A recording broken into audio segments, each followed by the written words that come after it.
주시는 말씀은 출애굽기 20장 3절 말씀입니다. 다 같이 한 목소리로 봉독하겠습니다. 너는 나 외에는 다른 신들을 내게 주지 말라. 아멘.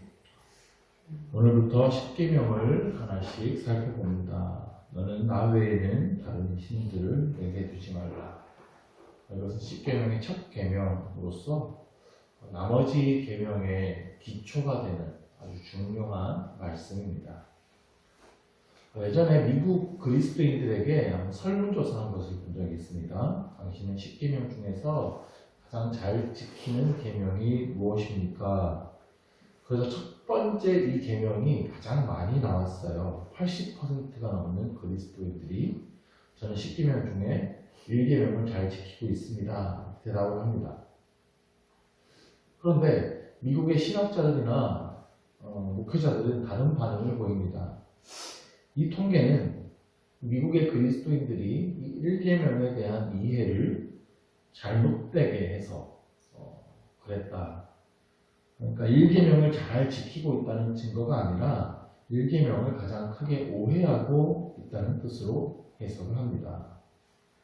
왜 그런지 살펴볼 텐데, 어제 10계명은 고대의 종주권 조약을 하나님과 이스라엘 백성들이 맺은 것이다 라고 말씀드렸어요. 그래서 돌판 2개에 기록한 것인데, 주인이 된 나라는 종이 된 나라에게 무엇이든 요구할 수 있다고 그랬죠.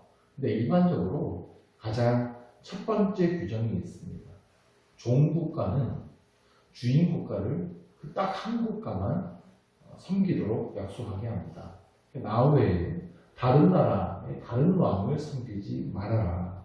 이게 조약의 가장 중요한 기초예요. 오늘 십계명이 시작되는 첫 계명도 너는 나 외에는 다른 신들을 내게 두지 말라. 이것이 그래서 십계명의 기본 정신입니다. 모든 율법의 기본 정신이기도 합니다. 그런데 3절에서 주목해야 될 표현이 하나 있어요. 여러분 같이 성경을 보시면 나 외에는 이라고 기록된 것 앞에 1하고 각주가 붙어있는 성경이 있으신지 모르겠습니다. 좋은 성경이 있습니다. 나 외에는 이라고 하는 히브리어 말을 정확하게 번역하면 내 앞에서 라고 하는 뜻입니다. 더 정확하게는 내 얼굴 앞에서 라는 뜻이에요. 그러면 3절은 너는 내 얼굴 앞에 다른 신들을 두지 말아라 이런 뜻입니다. 그러므로 이 말씀은 나와 너 사이에, 하나님과 우리 사이에 그 어떤 것도 사랑의 대상으로 끼어들게 해서는 안 된다라는 뜻입니다. 하나님께서는 우리를 구원하셨고 우리는 하나님을 주인으로 섬기게 되었어요. 그 관계 속에 어떤 것도 끼어들게 하지 말라는 겁니다. 이게 첫 번째 계명의 강조점이에요. 이스라엘 백성들은 지금 오랜 애굽 생활에서 나온 지 얼마 되지 않았습니다. 이들은 애굽에서 온갖 신들을 경험한 사람들입니다. 애굽은 온갖 종류의 것들을 다 신으로 섬깁니다. 그 10가지 재앙이 전부 다 사실은 애굽의 신들과 관련이 있습니다. 특별히 애굽의 사람들에게 물질의 풍요를 보장해주는 신들이었어요. 이스라엘은 그런 문화 속에서 400년을 살았습니다. 이제 이스라엘 백성들은 그 애굽 땅을 떠나서 가나안 땅으로 들어갈 거예요. 가나안 땅 역시 우상들로 가득한 땅입니다. 가나안은 그 땅 토양 자체가 비를 잘 흡수하지 못하는 땅이에요. 풍부한 물을 공급하는 강도 없습니다. 오직 하늘에서 내리는 비에만 의존해야 되는 곳이에요. 그래서 가나안에도 그 비를 주관하는 신, 구름을 주관하는 신, 번개를 주관하는 신, 온갖 신이 다 있습니다. 당시 사회는 자식이 많으면 많을수록 많은 노동력을 갖게 돼요. 그래서 자손이 번성하는 것이 곧 그 집안의 경제력이었습니다. 그래서 다산이 축복이었어요. 다산을 상징하는 신들도 참 많습니다. 결국 사람이 우상을 섬기는, 신을 섬기는 이유들을 그런 쪽으로 파고들어 보면 결국 먹고 사는 문제 때문이에요.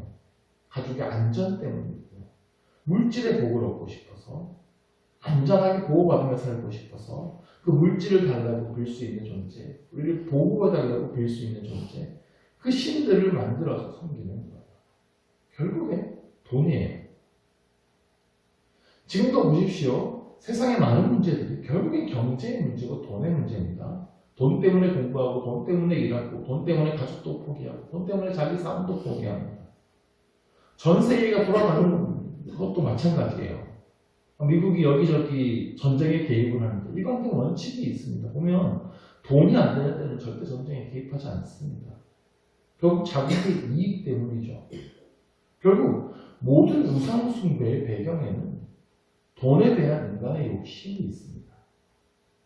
비를 내려달라고 많은 자식을 낳게 해달라고 비는 건 결국 돈 때문이거든요. 잘 되게 해달라고. 돈이라는 우상이 꼭 우상 숭배의 본질적인 원인입니다. 사탄은 우리에게 계속해서 돈을 사랑하게 하고 돈을 섬기게 합니다. 돈을 하나님의 자리에 갖다 놓습니다. 그래서 예수님께서도 재물은 하나님과 겸하여 섬길 수 없다고 말씀하십니다. 많은 사람들이 재물을 섬기고 있다는 뜻이죠.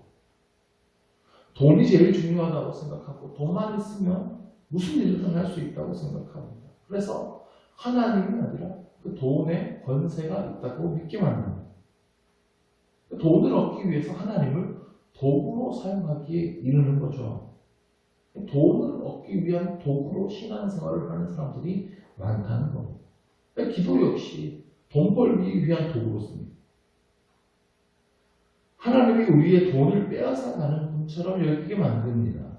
이 모든 것들이 하나님이 아닌 돈이라는 우상을 섬기는 모습입니다. 하나님과 우리의 사이에 돈이 끼어들어 있는 거죠. 이스라엘 백성들이 하는 우상 숭배의 유혹은 생각보다 훨씬 더 강력할 것입니다. 그들의 실제 삶, 생존의 문제, 가난의 문제와 깊이 결부되어 있기 때문이죠. 그들의 육신의 정욕과도 깊이 연관되어 있습니다. 그래서 이스라엘 백성들은 가나안 땅에 들어갔을 때에 합리적으로 생각되는 방법을 선택합니다. 여호와도 믿고 우상도 섬기는 거예요. 하나님께 가서 제사도 드리고 또 우상의 신전에 가서 제사를 드리는 거예요. 아무나 하나님만 걸려라 뭐 이런 건데 하나님은 지금 이러한 행위를 강력하게 금지하고 계시는 거예요. 다른 어떤 신도 있어서는 안 된다는 것입니다. 오직 하나님만 의지하라는 것입니다. 하나님과 우리 사이에 그 어떤 것도 끼어들기를 원치 않으십니다. 우리가 의지할 곳은 오직 하나님밖에 없습니다. 우리가 사랑할 분은 오직 하나님밖에 없습니다. 이 고백을 하나님께서 원하시는 거예요. 하나님도 믿고 우상도 믿는 것을 종교 혼합주의라고 부릅니다. 지금 한국 교회 안에 가장 심각한 문제 중에 하나가 이 종교 혼합주의입니다. 기독교가 유교 문화와 결합되어 있고 불교 문화와 결합되어 있고 심지어 무속신앙과도 결합되어 있어요.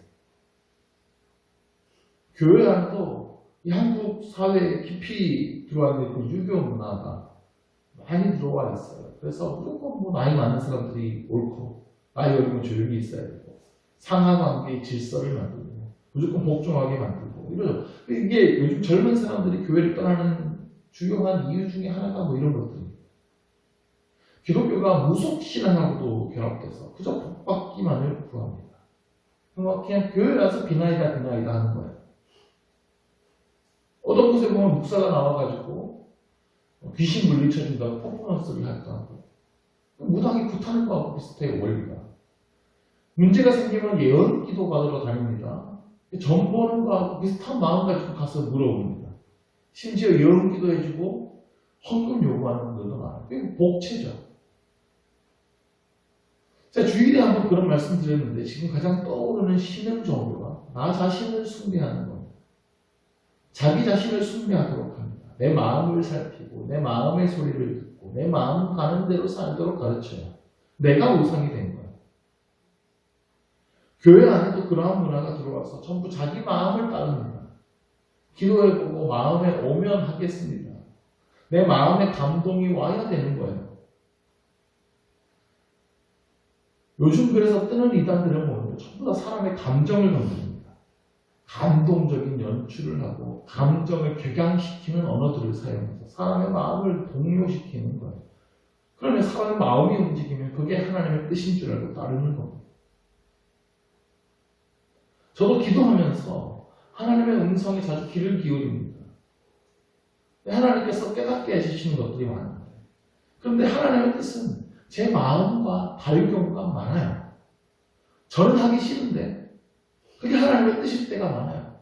이게 그러니까 하나님의 뜻인가 내 마음의 소리인가 분별하다 보면 내 마음하고 반대되는 게 하나님의 뜻일 때가 많다는 거예요. 이게 하나님의 말씀을 들어보는 거예요.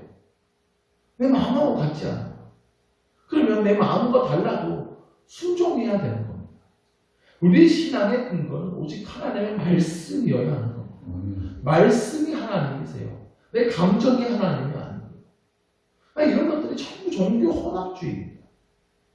하나님 외에, 하나님의 말씀 외에 다른 것들이 끼어드는 것을 엄중하게 경계해야 합니다. C.S. 루이스라는 작가가 이런 글을 썼어요. 현대의 성도들이 갖고 있는 문제는 너무 많은 것을 사랑하기 때문이 아니라 오히려 충분히 하나님의 사랑을 알지 못하고 사랑받지 못했기 때문이다. 정말 맞는 말 같아요. 우리가 정말 그 하나님의 사랑을 안다면, 그분이 내게 어떤 분이신가를 정확하게 안다면 딴 데 눈 돌릴 겨를이 없습니다. 하나님은 내가 어디를 바라보고 있든지 오직 나만 바라보는 분이세요. 내가 아무리 곁길로 나가도 끊임없이 우리를 보호해 주시고 다시 바른 길로 인도해 주시는 분이십니다. 나를 살리시기 위해서 나에게 생명을 던지신, 모든 것을 던지신 분이세요. 끊임없이 용서하시고 싸매어 주시고 또다시 기회를 주시는 분이십니다. 그러므로 이 첫 번째 계명의 결론은 하나님의 사랑이에요. 여러분을 향한 그 하나님의 무조건적인 사랑, 아가페의 사랑을 기억하시기를 바랍니다. 우리 먼저 그 사랑을 충분히 받아야 되는 거예요. 우리가 그 하나님의 사랑을 받으면 다른 데 눈 돌릴 겨를이 없는 거예요. 오직 하나님만 사랑하게 되어 있습니다. 하나님은 지금 우리에게 그러한 사랑을 베풀어 주시면서 우리에게 사랑을 요구하고 계시는 거예요. 지금 이 첫 번째 계명은 그러므로 사랑의 언약입니다. 하나님이 우리에게 무한한 사랑을 베풀어 주시면서 너도 오직 나만을 사랑하라고 요구하는 거죠. 서로 결혼을 하는데 내가 당신을 80% 정도 사랑하고 20%는 저기 영숙이도 사랑하고 영희도 사랑하고 순자도 사랑하고, 이게 말이 안 되잖아요. 지금 이 요구를 하는 겁니다. 오직 너와 나 사이에 다른 어떤 것도 끼어들지 말고 오직 나만 바라보라는 사랑의 약속을 지금 요구하고 계시는 것이죠. 우리가 그 하나님의 사랑을 깨닫고 알았다면 그 사랑의 힘이 우리를 하나님께로 이끌어서 오직 마음과 뜻과 정성을 다해 목숨을 다해 주 너의 하나님만을 사랑하도록 붙들게 되는 것입니다. 우리 또한 하나님 외에 다른 것을 우리와 하나님 사이에 두지 않게 되는 것이죠. 그렇게 오직 하나님만을 사랑합니다. 이 세상에 다른 어떠한 것도 하나님과 우리 사이에 두지 않는 저와 여러분 될 수 있기를 주의 이름으로 축원합니다. 기도하겠습니다. 하나님 아버지, 하나님께서는 가장 먼저 우리에게 하나님만을 사랑할 것을 요구하십니다. 우리의 마음과 뜻과 정성과 목숨을 다하여 주님만을 사랑할 것을 요구하십니다. 하나님, 우리가 그 크신 하나님의 사랑을 깨달아 알게 하여 주옵소서. 오직 나를 살리기 위해서 자신의 생명을 던지신 하나님의 사랑을 깨달아 우리 역시 하나님만을 사랑하게 하여 주옵소서. 세상의 다른 것에 눈 돌리지 않게 하여 주시고 우리의 모든 것이 되시고 우리의 모든 복의 근원이 되시는 하나님만을 바라보며 사랑하는 우리 모두가 되게 하여 주옵소서. 예수 그리스도의 이름으로 기도드립니다. 아멘.